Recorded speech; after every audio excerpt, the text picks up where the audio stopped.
मागील 6 जुलै रोजी कल्याण शिलपाठा इथल्या घोळ गणपती मंदिर परिसरात अक्षता म्हात्रे नावाच्या एका विवाहित महिलेची हत्या करण्यात आली होती.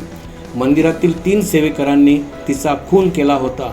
हे प्रकरण उघडकीस येताच संपूर्ण महाराष्ट्र हादरला. देशभरात याचे पडसाद उमटले. या प्रकरणी पोलिसांनी आतापर्यंत एकूण 5 जणांना अटक केली आहे. यामध्ये 3 मुख्य आरोपींसह अक्षता यांचे पती कुणाल म्हात्रे आणि सासू मंदा म्हात्रे यांचा देखील समावेश आहे. शिवाय एका महिला पोलीस अधिकाऱ्यांचं निलंबन करण्यात आलंय. नराधम आरोपींवर कारवाई करण्याच्या मागणीने जोर धरला. राज्यात विविध ठिकाणी आंदोलनं आणि मोर्चे काढण्यात आले.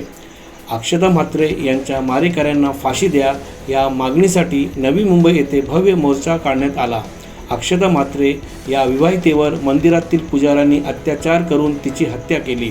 आरोपींना फक्त अटक न करता त्यांना फाशीची शिक्षा द्या या मागणीसाठी हा मोर्चा काढण्यात आला.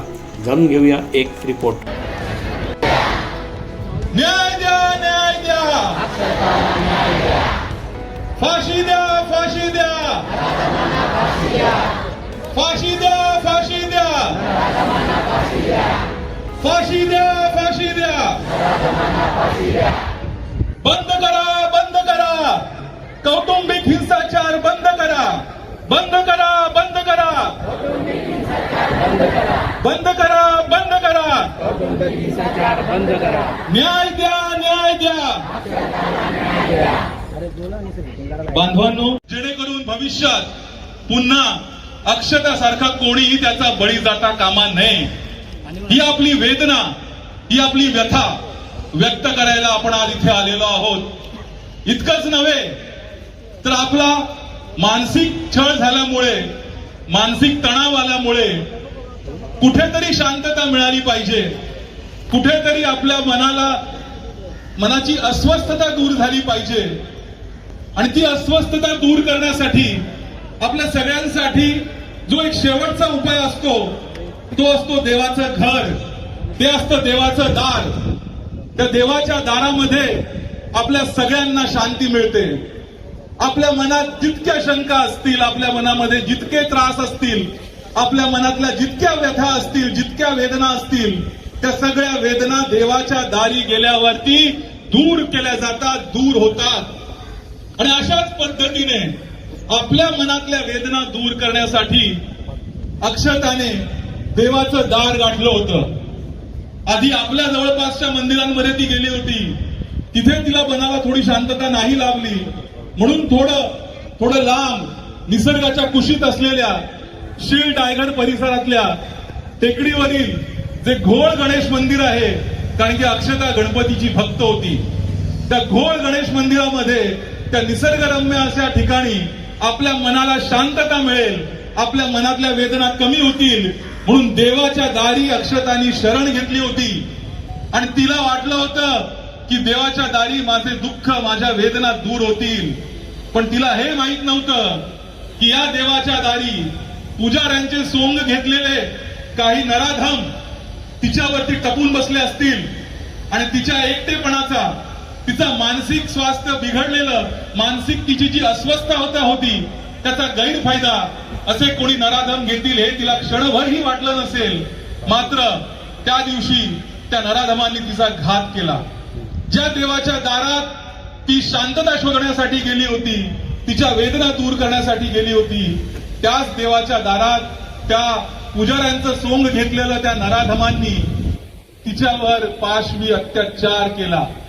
तिला बेशुद्ध जेव्हा तिला जाग आली आणि तिने प्रतिकार केला, तेव्हा त्या प्रतिकाराच्या आपल्या कुठल्याही समाजात, म्हणजे फक्त आपल्या समाजात नाही, आपण सगळे देवा धर्माला मानणारी लोक आहोत, तर अशा वेळी आपल्या त्या ताईवरती जे देवाच्या दारी जो अन्याय झाला, त्याच्याने तो अन्याय, ती हत्या फक्त अक्षताची झाली नाही, ती हत्या आपल्या विश्वासाची झाली, आपल्या श्रद्धेची झाली, आपल्या आस्थेची झाली.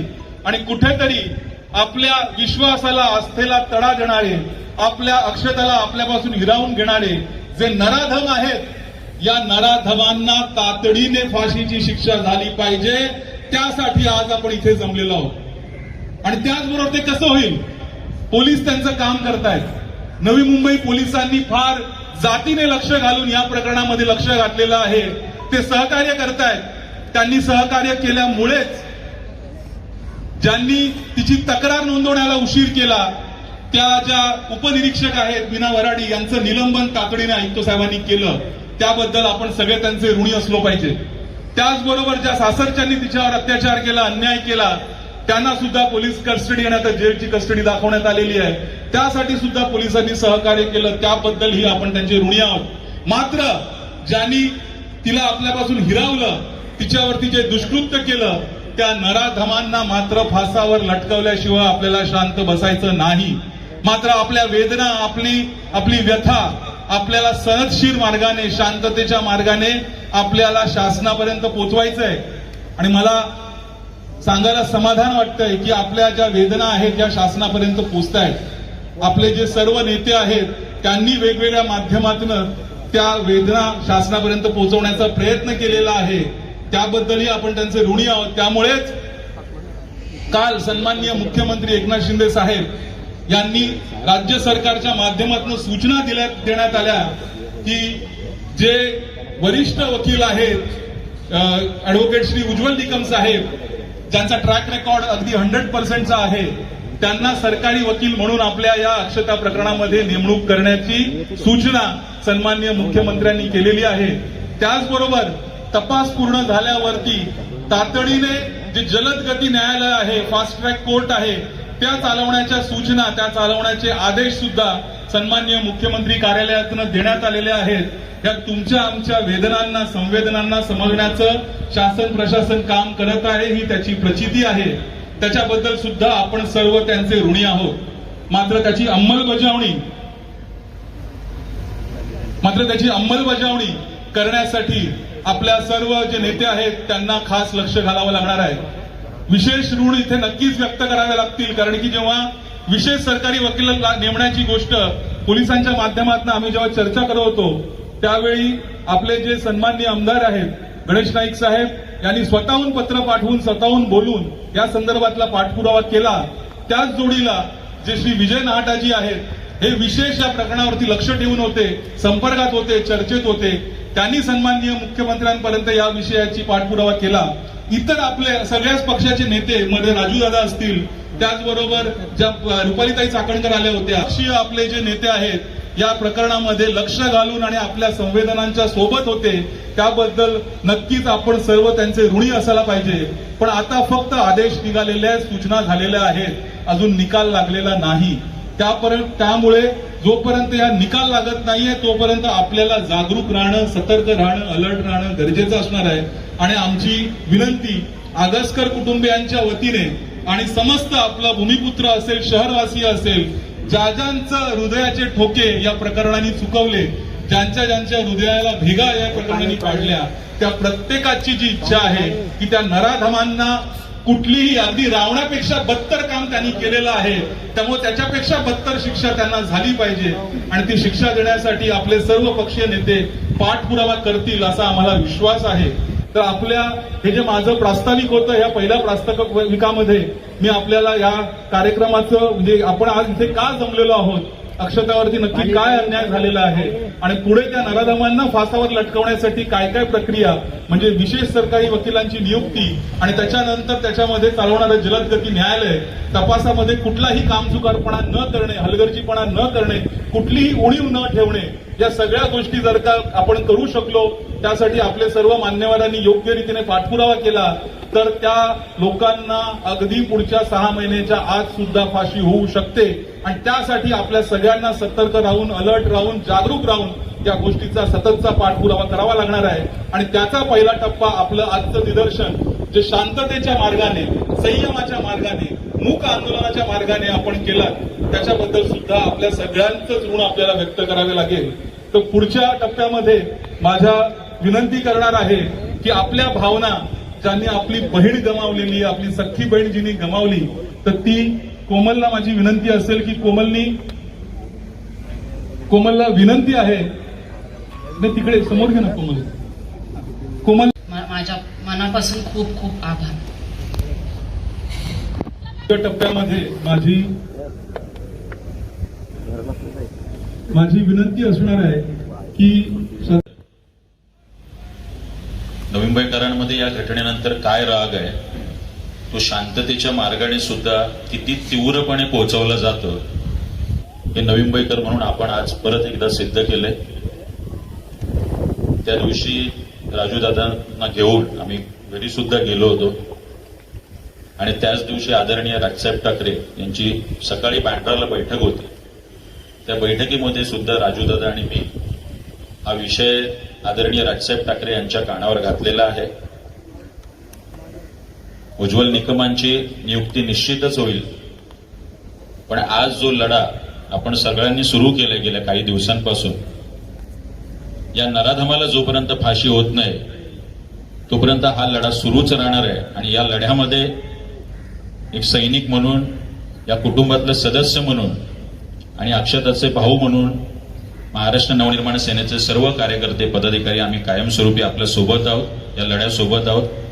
आदरणीय राजसाहेबांच्या माध्यमातूनही राज्यस्तरावरती या विषयाचा जो काही पाठपुरावा असेल तो सुद्धा लवकरात लवकर करून, त्या दिवशी मी अक्षताच्या सगळ्या कुटुंबालाही सांगितलं की आदरणीय राजसाहेब ठाकरे सुद्धा या कुटुंबाची भेट घ्यायला लवकरच या नवी मुंबईत येतील आणि तोच धीर, तोच दिलासा भाऊ म्हणून जो दिला पाहिजे तोच आदरणीय राजसाहेब ठाकरे यांच्या माध्यमातून या कुटुंबाला नक्की दिला जाईल, एवढीच एक खात्री या ठिकाणी देतो. आणि अत्यंत जड अंतकरणाने अक्षताला महाराष्ट्र नवनिर्माण सेनेच्या वतीने आणि संपूर्ण परिवाराच्या वतीने भावपूर्ण श्रद्धांजली अर्पण करतो. धन्यवाद. कोपर करण्यावरनं चालत आलो. सर्व पक्षीय नेते या ठिकाणी उपस्थित आहेत. निलेशने बरेचशा काही गोष्टी सांगितल्या. सरकार कुठल्या मूडवर आहे, पण माझी सरकारला एकच विनंती आहे, आपण आदेश दिला, निर्णय घेतला, आपण तो अंमलात आला पाहिजे. नवी मुंबईच्या पोलिसांनी ते आपलं काम करत चाललेलं आहे, पण सरकार या नात्यानं आपण कुठंतरी लाडकी बहीण आहे या हेतूने या बहिणीवर प्रेम करून तिला न्याय द्यावा, जेणेकरून या नवी मुंबईमध्ये अशा कुठल्या घटना घडणार नाही. कारण नवी मुंबई ही शांतता राहिलेली एक नगरी आहे. आगरी समाज जरी असला, नेहमी ऍक्टिव्ह असला, तरी आज आपण बघितलं असेल मीडियाला किंवा पोलीस यंत्रणाला की या ठिकाणी कुठल्या प्रकारचा गालबोट न लावता आपल्या शांततेने आपल्या अक्षताला भावपूर्ण श्रद्धांजली करण्यासाठी इथं उपस्थित राहिले. पक्षाच्या वतीने एवढंच सांगतो की आम्ही पहिल्यांदा सर्वांना पोलीस स्टेशनला कंप्लेंट करण्याचे, पोलिसांना विनंती करण्याचं काम केलं आणि आज आपल्या राष्ट्रवादी पक्षाचे अध्यक्ष शरद पवार साहेब 4 वाजता नवी मुंबईमध्ये येतात. आम्ही त्यांच्या कानावर अगोदर घातलेलंच आहे, पण आज आम्ही जातीने त्यांच्या परत एकदा त्यांच्या कानावर घालू आणि मुख्यमंत्र्यांशी आणि देवेंद्र साहेबांशी चर्चा करायला सांगू आणि वेळ पडली तर एक मिटिंग लावू, जेणेकरून या समाजामध्ये घडणाऱ्या घटना आहेत, अत्याचार आहेत. आपण बघितलं असेल काही दिवसापूर्वी उरणला पण ही घटना घडली. म्हणजे अशा महिलांवर अत्याचार चालणाऱ्या कुठंतरी थांबलं पाहिजे. हात जर असा राहिला तर मग जे सरकार बोलतंय आमची लाडकी बहीण, त्याला कुठं अर्थ राहणार नाही. म्हणून मी काय कुठला पक्षपात करत नाही किंवा कुठला काय नाही. माझं एकच म्हणणं आहे, सरकार कुठलाही असू द्या, महिलावर अत्याचार झालेला सहन केला जाणार नाही. आज आपण शांततेने आलो, सरकारने याच्यावर लवकरात लवकर निर्णय घेतला नाही, अंमलबजावणी केली नाही, तर मग याला पुढचं काय करायचं हा सर्वपक्षीय निर्णय घेऊन आम्ही त्याच्यावर हे करू. पण मी आपल्याला सर्वांना खात्रीपूर्वक सांगतो, मी शरदचंद्र पवार साहेब राष्ट्रवादीचा अध्यक्ष या नात्याने, पवार साहेब असतील, जयंत पाटील साहेब असतील, यांच्यावर जास्त या प्रकरणामध्ये लक्ष घालण्यासाठी पवार साहेबांच्या आम्ही कानावर घातलेलंच आहे. पण आज वाशिममध्ये येतात तेव्हा आम्ही जितेंद्र आव्हाड असेल, शशिकांत शिंदे असतील, हे सर्व मिळून पवार साहेबांच्या कानावर घालू आणि मुख्यमंत्र्यांना याच्यावर दबाव आणण्याचं काम करू, जेणेकरून आपल्या अक्षतेला भावपूर्ण श्रद्धांजली भेटेल. मी पक्षाच्या वतीने आणि राष्ट्रवादी शरदचंद्र पवार साहेबांच्या वतीने आणि मी सर्व कुटुंबियांना आणि ईश्वराला प्रार्थना करतो की यांना बल दे आणि अक्षताला मी भावपूर्ण श्रद्धांजली अर्पण करतो. ओम शांती.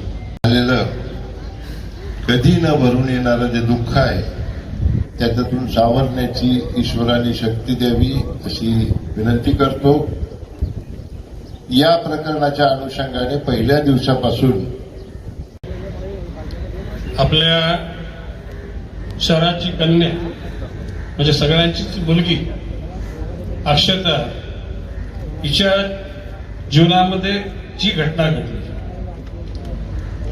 ही खरं म्हणजे लांछनास्पद आहेच, परंतु त्या गोष्टीचा जितका धिक्कार करावा तितका तो कमी. ज्या दिवशी घटना घडल्यानंतर नवी मुंबईचे पोलीस आयुक्त, ठाण्याचे पोलीस आयुक्त, दोन्ही पोलीस आयुक्तांच्या बरोबर मी दूरध्वनीवरून बोललोच, परंतु संजू नाईक, संदीप नाईक स्वतः व्यक्तिशः जाऊन ठाण्याचे आयुक्त श्री डुमरे आणि आपल्या इकडचे श्री बारंबे साहेब आणि त्यांच्या सर्व डीसीपी, एसीपी, क्राईम पीआय सर्वांशी कुठल्याही प्रकारचा तपास करताना कुठलीही एखादी गोष्ट नजरअंदाज होऊ नये की जेणेकरून त्या लोकांना जामीन मिळण्याकरता ती बाब कारणीभूत ठरेल. आणि मला सांगायला एक प्रकारे समाधान वाटतं की पोलीस यंत्रणेनं ते डायगरचं असो की नवी मुंबईतल्या सागरी पोलीस स्टेशनचं असो त्याने अतिशय बारकाईनं तपास चालू ठेवलाय, योग्य ती कारवाई केली. पुण्याला 20 तारखेला एकत्र असताना ऍडव्होकेट उज्ज्वलजी निकम यांशी मी स्वतः बोललो. त्यांनी सांगितलं की माननीय गृहमंत्र्यांच्या माध्यमातून डीजीना त्या ठिकाणी सांगितलं तर त्या ठिकाणी माझी नेमणूक होईल आणि मी स्वतः अतिशय सद्भावनेतून ह्या प्रकरणाकडे बघणार. माननीय मुख्यमंत्री एकनाथजी शिंदेना मी पत्र दिलंच, उपमुख्यमंत्र्यांनी गृहमंत्री देवेंद्रजी फडणवीसांना दिलं, अजितदादा पवारांना दिलं आणि त्यांना मी सांगितलं की कुठल्याही परिस्थितीमध्ये अक्षताला मिळालेला न्याय हा भविष्यकाळच्या अशा दुष्कर्म करणाऱ्या लोकांना तो इशारा असणार, ती भीती निर्माण होणार. खरं म्हणजे आज हजारोच्या संख्येनं अतिशय शिस्तबद्ध शोकाकुल भावनेतून कोपर करण्यामधून आपण शिवाजी चौकापर्यंत आलो. या ठिकाणी धर्म, जात, पंथ, वर्ण, वर्ग आणि पक्षाच्या पलीकडे जाऊन वेदनेकरता त्या ठिकाणी सर्वजण एकत्र आले. हे दुःख कुठल्या एका समाजाचं, जातीचं, पंथाचं नाही, हे आपल्या भावनेचं आहे, आपल्या आस्थेचं. आणि म्हणून भविष्य कालामध्ये मी याचा पाठपुरावा करेनच. निलेश पाटलांकडे मी सगळे दिलेले पत्रव्यवहार सगळे दिलेलेच, परंतु या 2-4 दिवसामध्येच माननीय गृहमंत्री देवेंद्रजी फडणवीस यांच्याकडून डीजीच्याकडे तसं पत्र जाऊन उज्ज्वल निकमांची त्या ठिकाणी नेमणूक होईल आणि फास्ट ट्रॅक कोर्टामध्ये न्याय उशिरा मिळणार असेल तर त्याला अर्थ नाही, न्याय लवकरात लवकर मिळाला पाहिजे. आणि मी विश्वासानं सांगतो, मगाशी उज्ज्वल निकमांच्या बुद्धी कौशल्याचं या ठिकाणी वर्णन करताना सांगितलं 99% त्या ठिकाणी यशस्वी केस लढवण्यामध्ये त्याचा हातखंड आहे. या ठिकाणी अक्षताला न्याय हा समाजातल्या भविष्यकाळच्या सगळ्या बहिणींना ते अभय असणार. आणि म्हणून ज्या भावनेतून आपण या ठिकाणी जमलात, खरं म्हणजे ही आपली कर्तव्य भावना आहे. भविष्यकाळामध्ये आता काल 2 दिवसापूर्वी उरणला प्रकार घडला. हे प्रकार म्हणजे आपल्या शहरातले, आपल्या जिल्ह्यात, आपल्या राज्यात, आपल्या देशात आणि जगाच्या पाठीवर सुद्धा अशा प्रकारचा अत्याचार करणारा माणूस त्या कायद्याच्या कक्षेतून सुटता कामा नये. याकरता आपण सतर्क राहिलं पाहिजे. ज्या सगळ्या विविध पक्षाच्या लोकांनी ज्या भावना व्यक्त केल्या, त्या भावना या अक्षताला न्याय देण्यासाठी निश्चितपणे कारणीभूत ठरतील. आणि आपण सगळ्यांनी 1 मिनिट उभं राहून अक्षताला श्रद्धांजली वाहावी अशा प्रकारची विनंती करतो.